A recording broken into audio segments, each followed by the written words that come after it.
തിരുമന്ത്രം എട്ടാം തന്ത്രത്തിലെ ഉടലിൻ പഞ്ചഭേദത്തിലെ അടുത്ത ചില പാടലുകളിലേക്ക് നമുക്ക് പ്രവേശിക്കാം. നോക്കൂ. താൻ അവനായാൽ തൻ പരത്തിനാധാരമാവും, ശിവനുമൻ മാനം മാറ്റി ഇവനെ തന്നോട് ചേർക്കും. താൻ അവനായിടാത്തോൻ മണ്ണിലും വെണ്ണിലും പോയി സുഖദുഃഖമിശ്രമം ഈ ജീവിതം തുടർന്നിടും. അപ്പോൾ സുഖദുഃഖമിശ്രമായ ഈ ജീവിതം സാധാരണ മനുഷ്യർ തുടർന്നുകൊണ്ടേ പോകുന്നു. അവർ ശിവബോധത്തിലേക്ക് എത്തിച്ചേരുന്നില്ല. ശിവബോധത്തിലേക്ക് എത്തിച്ചേരാത്തവർക്ക് ജനന മരണങ്ങൾ ഇങ്ങനെ ആവർത്തിച്ചുകൊണ്ടേയിരിക്കുന്നു. നോക്കൂ. താൻ അവനായ തൻ പരത്തിനാധാരമാവും. താൻ അവനാകണം, അതായത് ഞാൻ ശിവനാകണം, അതാണ് ഇവിടെ പറയുന്നത്. താൻ അവനാകണം. തത്വമസി, അത് നീ തന്നെ എന്നുള്ള അവസ്ഥയിലേക്ക് എത്തണം. അഹം ബ്രഹ്മാസ്മി, പ്രജ്ഞാനം ബ്രഹ്മ. ഇതൊക്കെ ഈ മഹാവാക്യ തത്വങ്ങളുടെ ആന്തരിക തലത്തിലേക്ക് ഒരു സാധകൻ എത്തിച്ചേരണം. ഞാൻ അവനാകണം, ഞാൻ ശിവനായി മാറണം. അങ്ങനെ ശിവനായി മാറിയാൽ പരത്തിനാധാരമാകും. അപ്പോൾ അയാൾ ശിവനായി മാറും. അപ്പോൾ ഒരു സാധാരണ മനുഷ്യൻ ശിവനായി മാറുന്ന പ്രക്രിയയെക്കുറിച്ചിട്ടാണ് ഇവിടെ പറയുന്നത്. ശിവനുമൻ മാനം മാറ്റി ഇവനെ തന്നോട് ചേർക്കും. ശിവൻ തൻ്റെ മാനത്തെ മാറ്റി, തൻ്റെ അഹംഭാവത്തെ ഇല്ലാതാക്കി അവനെ തന്നോട് ചേർക്കും. ഈ സാധകനെ തന്നോട് ചേർക്കും. അപ്പോൾ ശിവസാധന ചെയ്യുന്ന ഒരു വ്യക്തി, ആ വ്യക്തിക്ക് സംഭവിക്കുന്ന ചില രൂപപരിണാമങ്ങളുണ്ട്. ആ വ്യക്തിയുടെ അഹംഭാവം പൂർണ്ണമായും ഇല്ലാതാകുന്നു. എന്നിട്ട് അഹംഭാവമില്ലാത്ത, ഞാനെന്ന ഭാവമില്ലാത്ത ആ സാധകനെ ശിവൻ തന്നോട് ചേർക്കുന്നു. താൻ അവനായിടാത്തോൻ മണ്ണിലും വെണ്ണിലും പോയി സുഖദുഃഖമിശ്രമമായി ഈ ജീവിതം തുടർന്നിടും.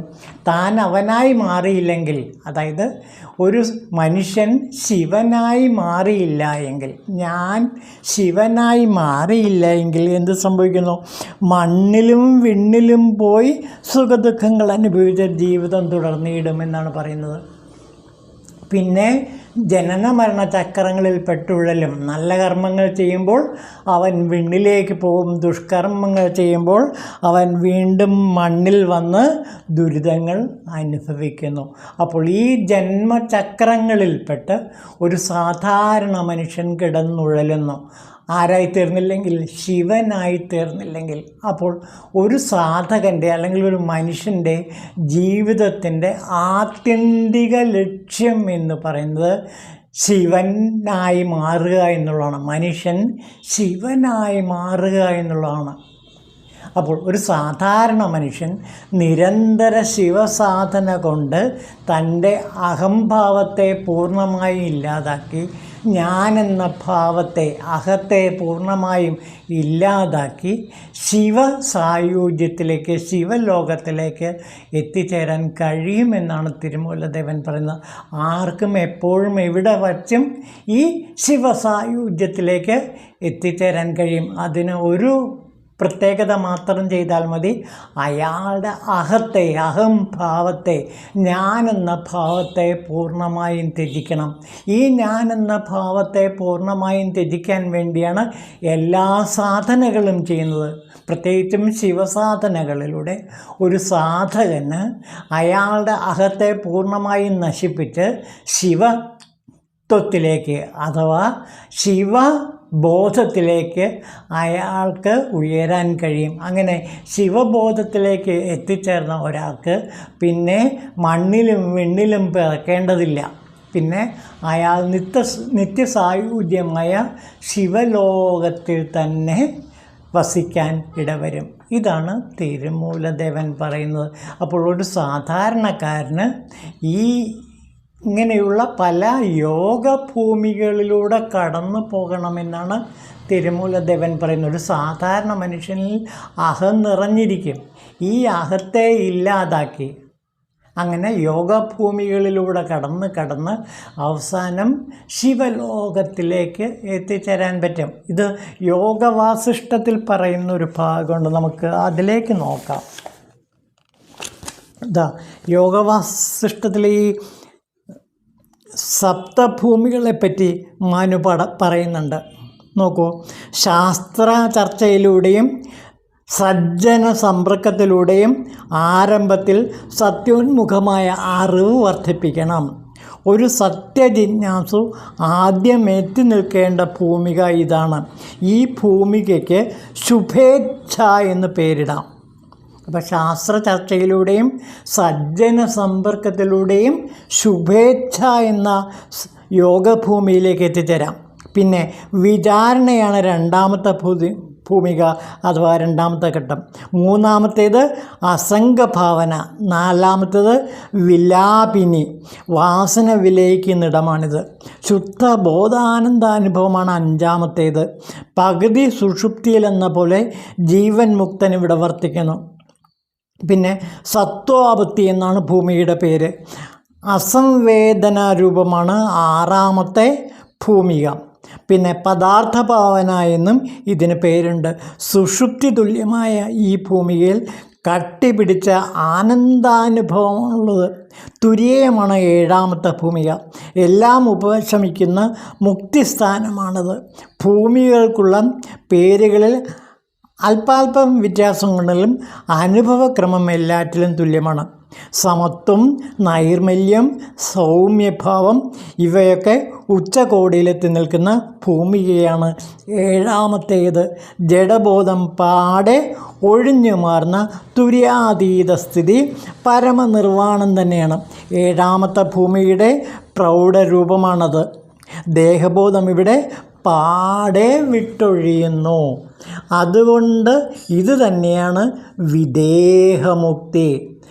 ആദ്യത്തെ 3 ഭൂമികളെ ജാഗ്രത എന്ന് പറയാം. നാലാമത്തേത് സ്വപ്നം. എന്തുകൊണ്ടെന്നാൽ അവിടെ ജഗത്ത് ഒരു സ്വപ്നം പോലെ അനുഭവപ്പെടും. ആനന്ദം മാത്രം അനുഭവപ്പെടുന്ന അഞ്ചാമത്തെ ഭൂമിയെ സുഷുപ്തി എന്ന് വിളിക്കാം. പിന്നെ പദാർത്ഥബോധം ഒഴിഞ്ഞു മാറുന്ന ഇടമാണ് ആറാമത്തേത്. പ്രപഞ്ചാതീതമായ വസ്തുസ്ഥിതി കൈവരിക്കുന്ന ഭൂമിയാണ് ഏഴാമത്തേത്. കണ്ടോ, പ്രപഞ്ചാതീതമായ വസ്തുസ്ഥിതി കൈവരിക്കുന്ന ഭൂമികയാണ് ഏഴാമത്തേത്. മനസ്സിനും വാക്കിനും വിവരിക്കാൻ കഴിയാത്ത അനുഭവസ്ഥിതി, സ്വയം ഉണ്മ അനുഭവിച്ചു നിൽക്കുന്നിടം. മനസ്സ് പൂർണ്ണമായും പ്രത്യാഹാരിക്കപ്പെടുന്നതുകൊണ്ട് ദൃശ്യാനുഭവം ഒഴിഞ്ഞു മാറിയ ഘട്ടം. അതിരില്ലാത്ത സമത്വം. ഇവിടെ എത്തിയ ആൾ പൂർണ്ണമായും മുക്തൻ തന്നെ. മകനെ, നീയും ഇവിടെ എത്തിച്ചേരുക, എന്നിട്ട് മുക്തനാകുക എന്നാണ് ഇവിടെ യോഗവാസിഷ്ഠത്തിൽ പറയുന്നത്. അപ്പോൾ ഇങ്ങനെയുള്ള സപ്തഭൂമികളിലൂടെ കടന്നുപോയി ഏഴാമത്തെ ഭൂമികയായ തുരീയാതീതമായ അവസ്ഥയിലേക്ക് എത്തിച്ചേരുന്ന മനുഷ്യാത്മാവിൻ്റെ ശിവബോധത്തിലേക്കുള്ള ചവിട്ടുപടികളെക്കുറിച്ചിട്ടാണ് യോഗവാസിഷ്ഠം ഇവിടെ പറയുന്നത്. അതാണ് താൻ അവനായി തീരുക എന്ന് പറയുന്നത്.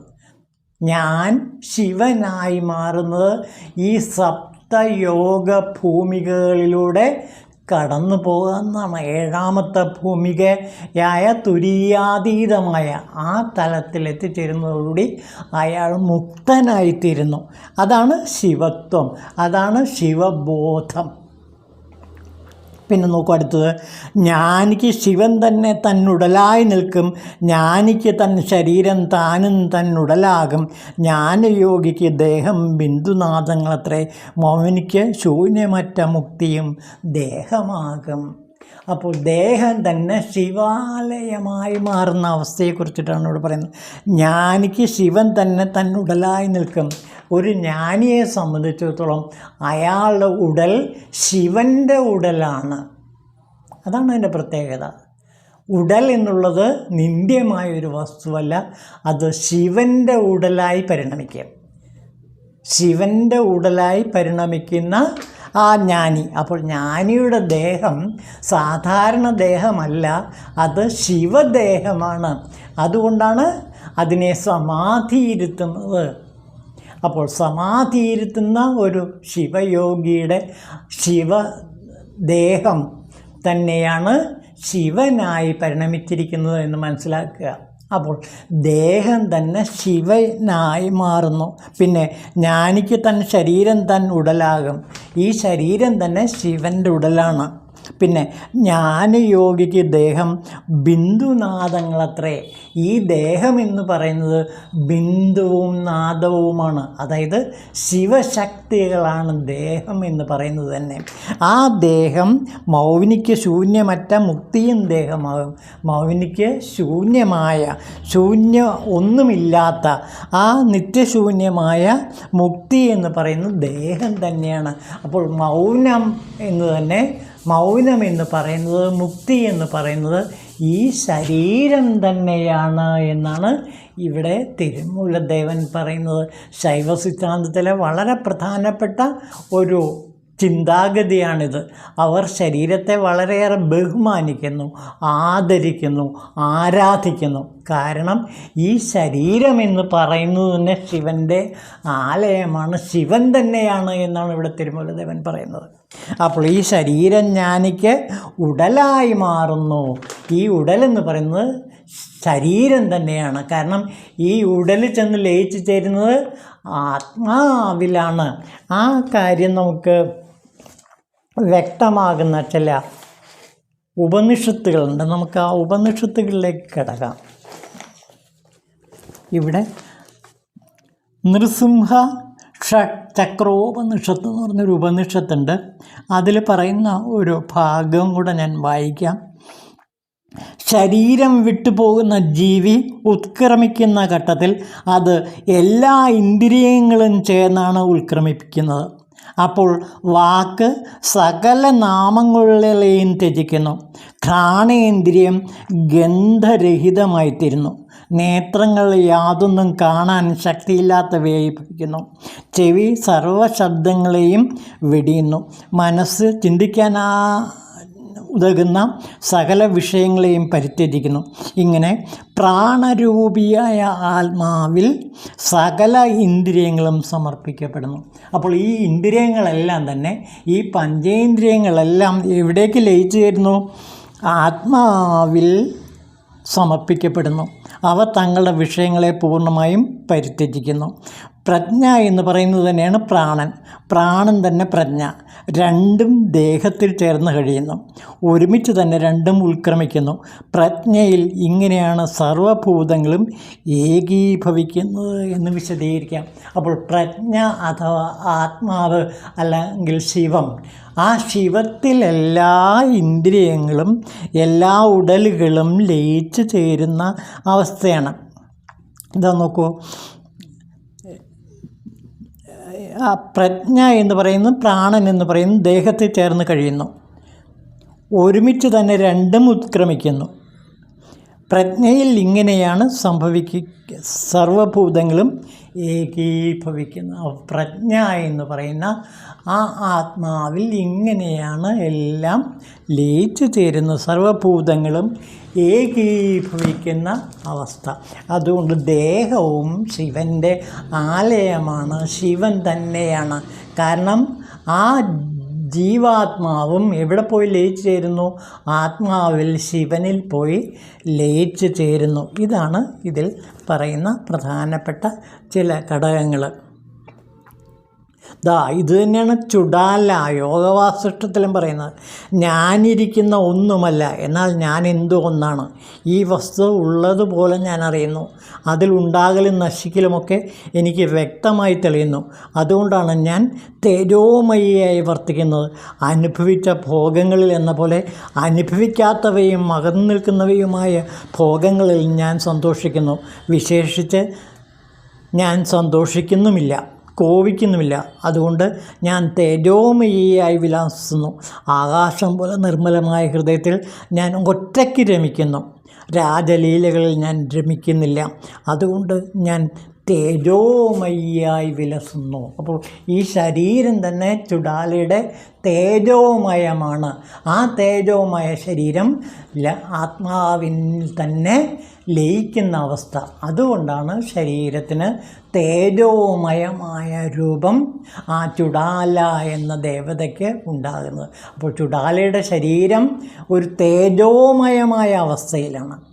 അതിന് കാരണം ആ തേജോമയമായ അവസ്ഥ ലയിച്ചു ചേരുന്നത് ആത്മാവിലാണ് എന്ന്. അതായത് ശരീരം ആത്മാവിൻ്റെ ഭാഗമാണ്. ശരീരവും ആത്മാവിൽ തന്നെ ലയിച്ചു ചേരുന്നു. പഞ്ചേന്ദ്രിയങ്ങളും അതിൻ്റെ ഇന്ദ്രിയങ്ങളും ആ 96 തത്വങ്ങൾ നാം കഴിഞ്ഞ ദിവസം പറഞ്ഞില്ലേ, ആ 96 തത്വങ്ങൾ ഒഴിഞ്ഞു മാറി അവയെല്ലാം ശിവത്തിൽ ലയിച്ചു ചേരുന്ന അവസ്ഥയായതുകൊണ്ട് ശരീരം തേജോമയമായിത്തീരുന്നു. അതാണ് ചുടാല യോഗവാസിഷ്ഠത്തിൽ പറയുന്ന രഹസ്യം. ഇതാണ് ഈ ഭാഗങ്ങളിലെല്ലാം നാം കാണുന്നത്. ഇനി അതൊന്നുകൂടെ വായിക്കാം.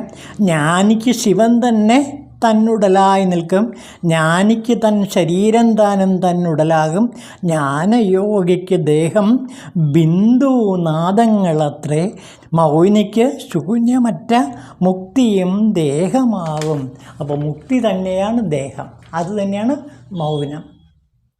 ഇതാണ് തിരുമൂലദേവൻ പറയുന്ന ആ ശൈവ സിദ്ധാന്ത രഹസ്യം. മറ്റ് പല സിദ്ധാന്തങ്ങളിലും ദർശനങ്ങളിലും ശരീരത്തെ ഈ രീതിയിൽ തേജോമയമായി കാണുന്നില്ല. യോഗവാസിഷ്ഠത്തിൽ ചുടാല പറയുന്നുണ്ട് തൻ്റെ ശരീരം തേജോമയിയാണ്. അതിന് എന്താണ് കാരണമെന്നും ചുടാല കണ്ടെത്തുന്നു. ആത്മാവിൻ്റെ പ്രകാശമാണ് ശരീരത്തെയും പ്രകാശിപ്പിക്കുന്നത്. അതുകൊണ്ട് തൻ്റെ ശരീരം തേജോമയിയാണ് എന്ന് പറയുന്നു.